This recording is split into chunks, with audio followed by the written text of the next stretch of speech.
મહુવા શહેરના શ્રી ખીમનાથ મહાદેવના મંદિર ખાતે શિવની સમક્ષ અને શિવના ભરોસે પૂજ્ય ભગત બાપુની પ્રેરણાથી શિવ સભાનું સુંદર અને ધાર્મિક આયોજન કરવામાં આવ્યું હતું।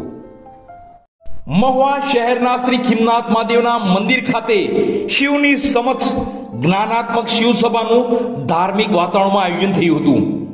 ધર્મભાવ, ભક્તિભાવ અને સનાતની માર્ગ પર બાળકોને યોગ્ય વિચાર, યોગ્ય જ્ઞાન મળે તેવા હેતુસર અને પૂજ્ય ભગત બાપુની પ્રેરણાથી શિવ સભાનું સુંદર અને ધાર્મિક આયોજન શિવના સાનિધ્યમાં થયું હતું।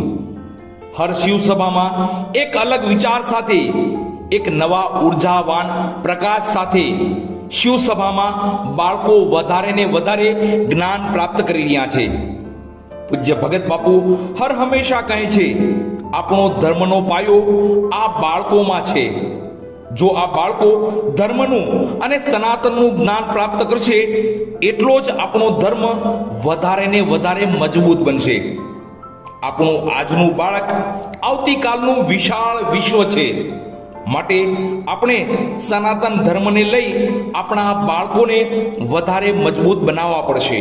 હર શિવ સભામાં નિમિત્ત માત્ર મનોરથી દ્વારા પ્રસાદીની સુંદર વ્યવસ્થા ઊભી કરાતી હોય છે, ત્યારે આજની શિવ સભામાં મન ભાવન ઘૂઘરાની પ્રસાદીની વ્યવસ્થા શિવ ભરોસે દ્વારા ઊભી કરાઈ હતી।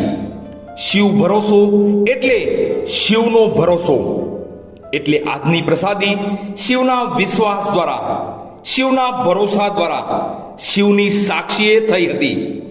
બાળકોએ પણ હોંશે હોંશે મન ભાવન પ્રસાદી લીધી હતી।